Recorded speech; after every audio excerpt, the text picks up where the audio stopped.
Bismillahirrahmanirrahim. Assalamualaikum warahmatullahi wabarakatuh. Salam sejahtera untuk kita semua. Salam kebumian. Perkenalkan, saya Samsur Sakarati. Saya adalah salah satu dosen di program studi Teknik Geofisika, Fakultas Matematika dan Ilmu Pengetahuan Alam, Universitas Haloleo. Pada kesempatan ini saya akan menjelaskan pernyataan diri dosen unjuk kerja Tridharma Perguruan Tinggi PDD UKTPT di bidang pengajaran.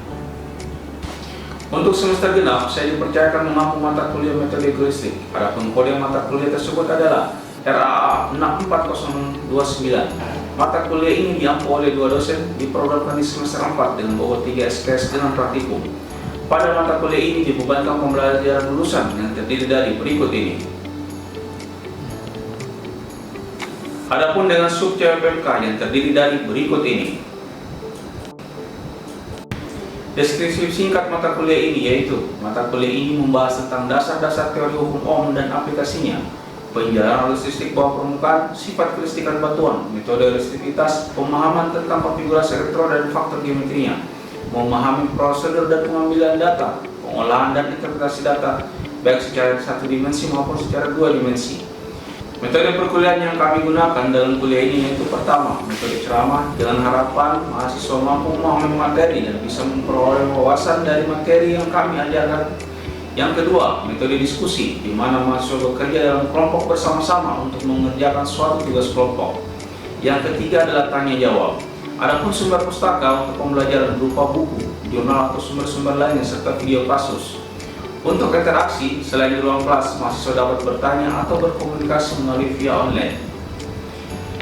Serta diberikan juga beberapa contoh studi kasus untuk didiskusikan bersama kelompoknya tentang studi pemanfaatan aplikasi metode geometrik dalam kehidupan sehari-hari. Pada akhirnya, mahasiswa tidak hanya belajar teori, tapi mereka juga belajar dari kasus yang ada baik secara mandiri maupun berkelompok. Kemudian, sistem penilaian dari mata kuliah terdiri dari tugas dan kuis 20%, ujian tengah semester 30%, praktikum 40%, dan ujian akhir semester 60%. Nilai hasil semester dapat diakses oleh mahasiswa melalui akun Syaka dari Universitas Haloleo. Sistem penilaian yang transparan memudahkan mahasiswa untuk dapat mengkonfirmasi jika nilai tidak sesuai. Pembelajaran dalam jaringan dilakukan dalam akun Sepada Universitas Haloleo, dengan mahasiswa melakukan login dengan memasukkan username dan password, kemudian memilih mata kuliah. Baiklah, berikut adalah video terkait dengan pembelajaran mata kuliah metode geometrik yang kami lakukan di ruang kelas secara tatap muka. Mari kita saksikan. Assalamualaikum warahmatullahi wabarakatuh.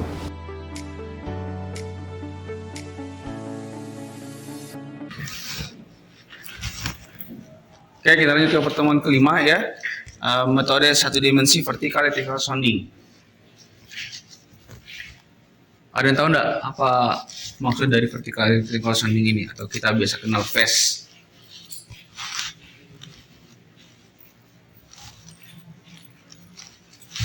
Ada?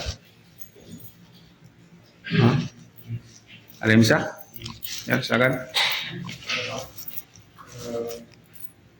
Assalamualaikum warahmatullahi wabarakatuh. Assalamualaikum. Perkenalkan, nama saya Abidin dengan NIM F1A102111. Baiklah, pertanyaannya apa itu konfigurasi apa itu Vertical electrical sounding atau phase. Vertical electrical sounding merupakan metode yang telah ditemukan oleh Schlumberger bersaudara pada tahun 1920-an. Metode ini menghasilkan data restriktivitas satu dimensi. Pada penggunaan metode ini, titik tengah dari suatu pengukuran tetap pada suatu titik, tetapi spasi antar elektroda ditambah untuk mendapatkan informasi mengenai lapisan bawah permukaan yang lebih dalam. Oke, cukup. Oke, terima kasih ya penjelasannya. Sebelum kita ke phase ya, saya flashback sedikit ya, namanya metode geolistrik. Metode geolistrik itu suatu metode geofisika ya, yang kita tahu kalau metode geofisika itu pada umumnya kita untuk mengetahui struktur bawah permukaan ya. Kalau pakai metode geolistrik, yang kita cari itu adalah sebenarnya sifat kelistrikan dari suatu mediumnya seperti apa. Itu yang mau kita cari. Itu pun kita aplikasikan ke ground atau tanah. Jadi yang kita lihat itu komposisi batuannya seperti apa. Nah, jadi tujuannya itu kita tahu ada yang kita kenal metode pasif sama metode aktif, ya. Kemudian yang awal-awal ya, pertemuan awal sudah saya sampaikan. Kemudian ada yang kita kenal metode pengukurannya ada secara mapping maupun secara sounding. Jadi sebelum kita ke mapping, kita akan coba melihat teknik pengukuran secara sounding. Apa maksudnya dari teknik pengukuran secara sounding, atau kita biasa kenal namanya vertical electrical sounding atau VES. Nah, tadi flashbacknya tadi ya, dulu ya, kalau kita mengukur itu kita menggunakan 2 elektroda arus sama 2 elektroda potensial. Nah, berjalan semakin berkembangnya teknologi itu, kita sudah bisa menggunakan elektroda arus sama potensi yang berjumlah banyak. Ya, biasanya sih ya kalau kita pakai alat-alat yang buatan pabrik, ya itu bisa sampai 50 elektroda dengan bisa spasi 5 meter sampai spasi 10 meter. Ya, jadi alat kalau misalnya 4 instrumen itu ada 4 elektroda, sedangkan kalau kalau elektroda banyak itu kita menempatkan elektroda itu sejajar, garis lurus. Jadi terserah kita mau pakai 35 elektroda, 40, 50 tergantung dengan tujuan atau target awal yang kita berikan. Ya. Oke, sampai sini bisa ditangkap ya. Nah, ini kita masuk ke vertical electrical sounding. Tadi temannya sudah jelaskan bahwa ini adalah metode yang ditemukan oleh Selam Bersih Bersaudara. Ya, sebenarnya data ini ya, atau penggunaan metode ini sudah dulu tujuannya adalah ya, sebenarnya kita mau mengukur atau mau mencari informasi bawah permukaan secara vertikal. Jadi kalau secara vertikal itu dari atas ke bawah, jadi bukan dari bawah ke atas, dari atas ke bawah. Apa sih yang terjadi di atas bawah itu? Bagaimana batuannya, bagaimana sifatnya, ya. Nanti setelah itu, dari situ kita bisa menginterpretasi berdasarkan dengan tabel, ya, tabel resistivitas yang kita punya, ya. Yang pertemuan kedua saya sudah pernah bahas tentang itu, ya. Nah, ini pada metode ini, ya, jarak antara elektroda C1 dan C2 itu berada di titik tengah, atau kita namakan datum. Ini datum. Ya. Jadi C1 itu ya, kemudian P1 P2 itu berada juga di pinggir ya. Jadi C1 P1, P2 C2. Jadi titik tengah antara C1 C2 itu adalah datum. Begitupun dua titik tengah antara P1 sama P2 itu adalah datum ini. Ini yang kita bilang datum. Kalau kita bilang AB itu adalah jarak keseluruhannya, ya. Jadi apapun itu titik tengahnya yang menjadi hal yang akan kita mencari tahu apa yang ada di bawahnya, ya, titik tengahnya. Jadi kalau mapping itu semua secara keseluruhan, secara horizontal. Tadi kalau dia vertikal, electrical sounding atau sounding, berarti yang kita hanya cari pada datum titik pengukuran itu apa yang ada di bawah permukaan.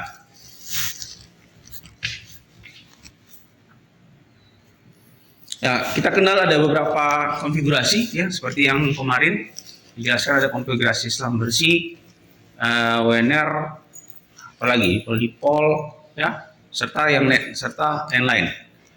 Kalau kita menggunakan titik sounding, kita akan kenal yang familiar itu ada dua, ya.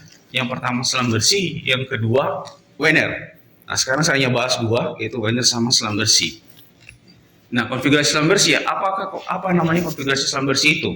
Ya, nah, konfigurasi selam bersih sebenarnya adalah itu, orang dulu itu bilang sounding, ya, karena jarak antar arus sama elektrodanya itu bervariasi, ya. Sehingga yang dipindahkan itu, yang biasanya kalau dipindahkan itu bentangan arusnya, ya. Nah, ini konfigurasi ini sangat familiar digunakan untuk eksplorasi air tanah. Ya, selalu digunakan untuk menggunakan eksplorasi air tanah. Karena kenapa? Ya,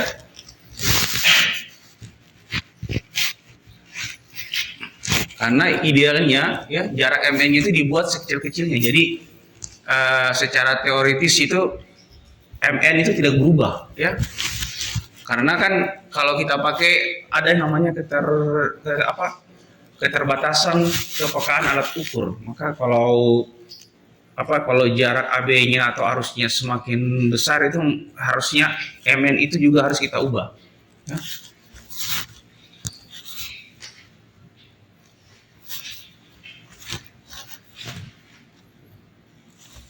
Oke, kita masuk kelebihannya, ya. Ini mampu mendeteksi adanya non-homogenitas. Non-homogenitas itu maksudnya batuan itu kan kondisi di bawah permukaan itu kan tidak sama kan, bisa berubah-ubah. Tidak akan sama setiap kedalaman itu pasti ada perubahan. Makanya bisa mampu dia mendeteksi perubahannya adanya non-homogenitas di bawah lapisan batuan, ya. Kemudian mudah untuk digunakan buat pemula. Jadi kalau untuk pemula dia agak tidak masalah karena pembinaan elektrodanya itu lebih praktis, tidak terlalu banyak mengeluarkan tenaga dan kabel atau kita mau mengukur lebih cepat dan lebih mudah. Nah, kelemahannya ya karena pembacaan tegangan pada elektroda MN lebih kecil, ya, ketika jarak AB-nya itu yang relatif jauh sehingga kita perlukan itu alat atau multimeter yang mempunyai karakteristik high impedance, ya. Jadi dengan akurasi tinggi. Jadi kadang-kadang kita sudah harus cari yang ketelitiannya lebih 0,00 berapa. Ya, kita menggunakan multimeter atau alat yang biasanya kalau sekarang itu harga-harganya kisaran di sekitaran 1 juta atau 1.500.000 kita bisa pakai untuk alat-alat yang buatan lokal, ya. Kalau pabrik lebih mahal lagi, ya. Yang kedua, ya, memerlukan peralatan pengiraan arus yang mempunyai tegangan listrik biasa yang sangat tinggi untuk mengatasi pembacaan tegangan MN yang kecil. Jadi arusnya, ya, dia membutuhkan arus yang sangat besar. Karena kenapa? Karena untuk bisa mengatasi pembacaan tegangan MN yang kecil. Nah, ini sudah kadang-kadang kasus yang biasa terjadi di lapangan. Karena MN-nya tidak mau terbaca atau apa, biasanya kita naikkan arus. Makanya kalau alat-alat lokal atau alat-alat yang pabrikan itu ada yang secara otomatis sudah kalau MN-nya kecil langsung bergerak sendiri untuk menguatkan arusnya. Kalau alat-alat lokal mungkin kita tinggal naikkan arus dengan mutar apa. Nah, ini titik-titik sistem skema pengambilannya, ya. N1, ya. Misalnya kita lihat M1 elektroda potensial, ya. Yang kuning itu elektroda potensial. Ini elektroda yang kuning potensial, sedangkan yang merah adalah elektroda arus. Jadi untuk mengetahui ini jaraknya kita buat MN-nya sebuat sekecil-kecilnya, ya. Kemudian ketika kita mau tambah lagi kedalamannya, berarti elektroda arus yang kita pindahkan. Jadi sebagusnya itu MN-nya dia semakin kecil, ya. Jadi arus kalau kita mau semakin tambah dalam berarti arusnya kita pindahkan, ya. Lihat N3, ya. N4, N5, ya. N6, begitupun seterusnya. Semakin dalam berarti arus elektroda arus yang kita pindahkan. Nah, bagaimana kalau ada lagi misalnya ada perubahan, ya? Misalnya kita cari kita bisa mengubah juga, misal MN-nya kita buat lagi mungkin kasih lebar sedikit, tapi dengan jarak AB yang hampir sama dengan seperti yang sebelumnya. Lihat. Jadi kalau kita mau tambah dalam lagi, mungkin kita bisa naikkan lagi elektroda MN-nya dan kita naikkan lagi elektroda arusnya, kita panjangkan sehingga dapat kedalaman maksimal yang kita inginkan.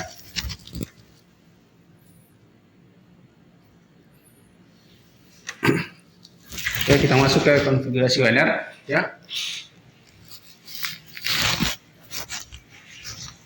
Konfigurasi manual itu adalah metode konfigurasi geolistrik yang penyusunan elektrodanya itu dengan jarak yang sama. Jadi ada 4 elektroda mempunyai jarak yang sama, ya. Atau bersebelahan, misalnya A dan M itu yang bersebelahan memiliki jarak A, ya. Jadi kalau misalnya ada 4 elektroda, jarak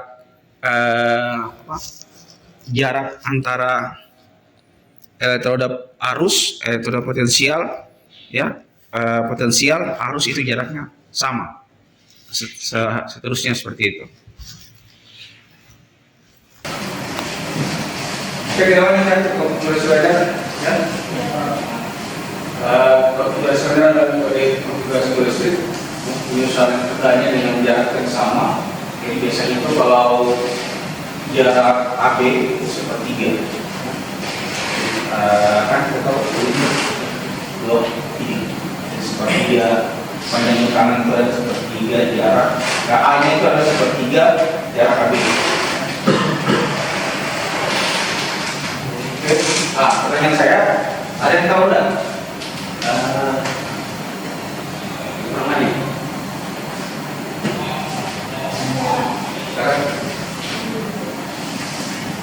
Salah satu kekurangan dari konfigurasi radar yaitu memiliki kedalaman yang sedang.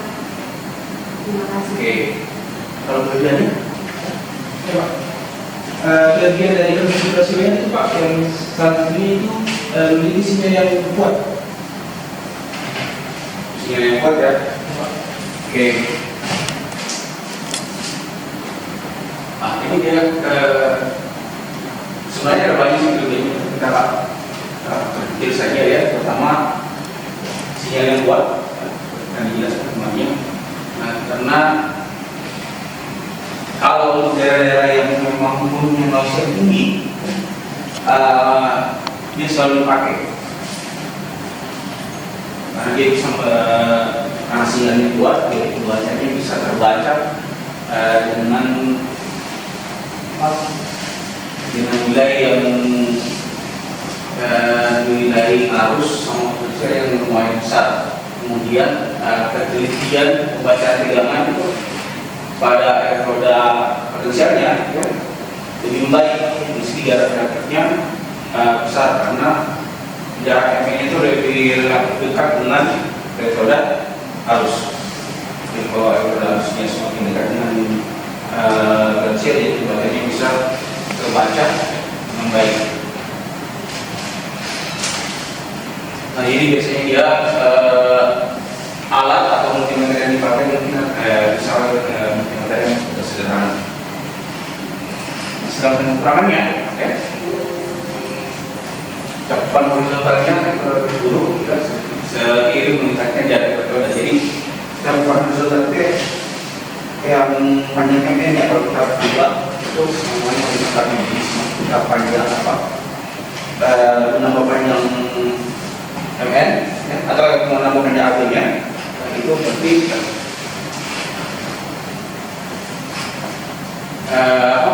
cakupan horizontal itu lebih buruk, jadi meningkatnya jarak elektroda. Apa akibatnya? Ya, akibatnya konfigurasinya tidak kurang untuk bisa mendeteksi batuan, ya, yang dilakukan kembali bisa berpengaruh pada hasil perhitungan kita. Kemudian, ya, data yang didapat dari konfigurasi ini sangat sulit untuk menggunakan faktor probabilitas. Sehingga kalau biasanya hasil perhitungannya dengan keadaan analisis lapangan itu biasanya kurang akurat, ya, bisa ketebalan yang kurang, ya, berbeda, bisa juga kedalamannya yang berbeda. Nah, hasil misalnya kita bandingkan dengan data bot, ya. Kemudian, ya, tadi memiliki kedalaman yang cukup sedang, ya, yang hasil itu sinyal berbanding terbalik pada faktor geometris yang digunakan untuk menghitung nilai identitas. Oke, sehat, ya. Sehat. Ini hasil pengambilan datanya, ya, durasikannya. Dan contoh data pertama yang 3, ya. Ini tadi seharusnya masih ada data satunya, ketuanya, skrip ada yang 3, yang 3A, jadi semakin kita lebarkan yang 3 akan semakin juga bertambah kedalamannya.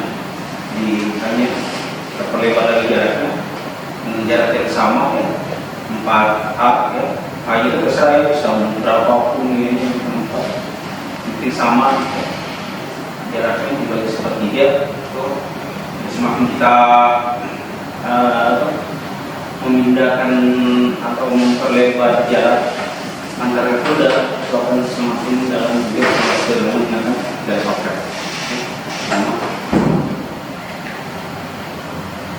Oke, dari sini ceritanya video tadi. Sekarang kita masuk ke selanjutnya ya, pengolahan data. Nah, ini pengolahan data ada beberapa tahapan. Biasanya kalau dari lapangan yang kita dapatkan datanya secara misal kalau secara kita melakukan itu biasanya pakai Sony. Jadi ada kita awal dulu yang mendapatkan identitas semuanya. Nanti ada identitas semuanya kita akan coba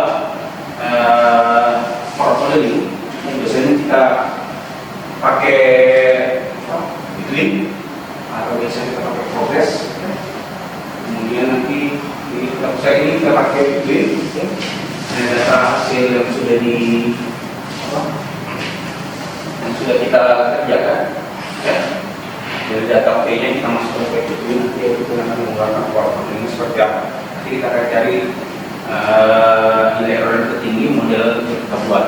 Setelah itu nanti kita akan coba dari data ini kita coba bandingkan dengan data teknologi lokal ya.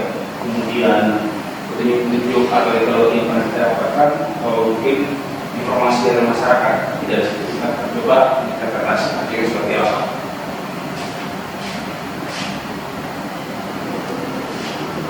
Ini ya, semua datanya. Data yang diperoleh penggunaan lapangan lokal agar kita dapat termometer. Kemudian ada saya dapatkan ini kita olah.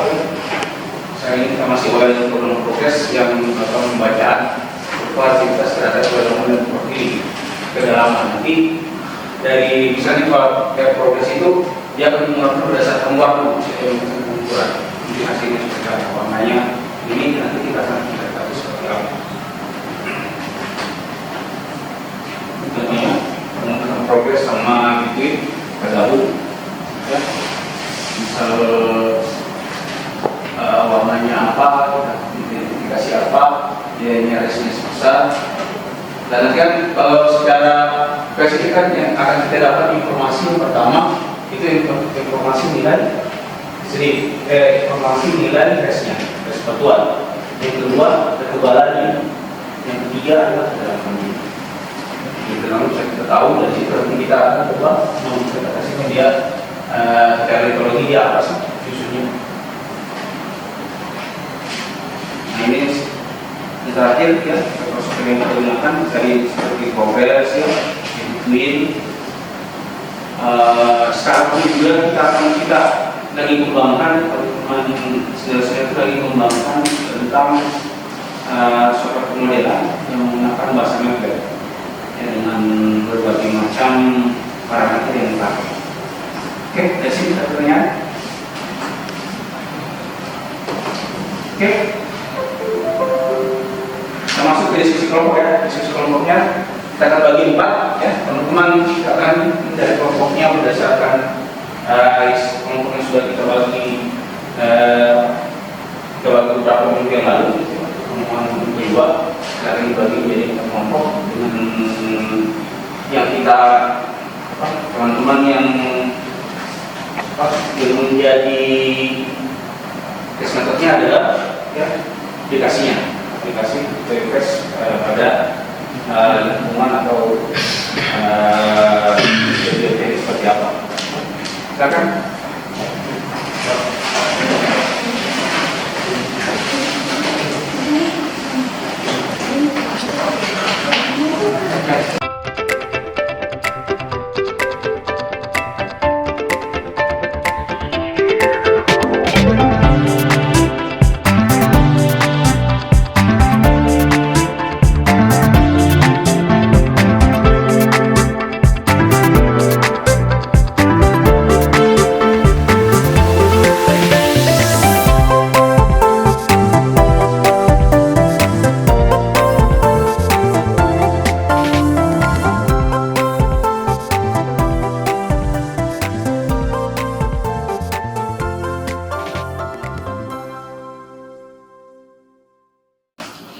Oke, terima kasih ya untuk hari ini atas waktunya.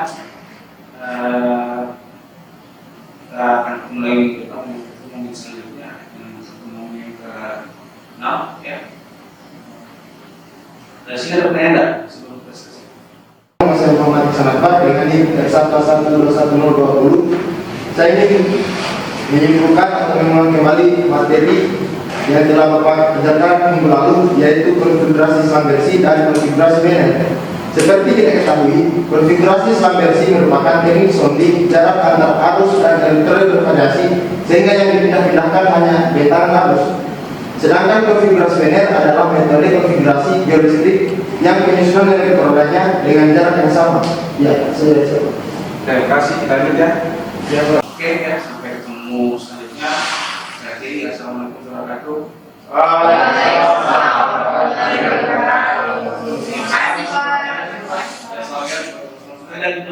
Dan jangan lupa absen.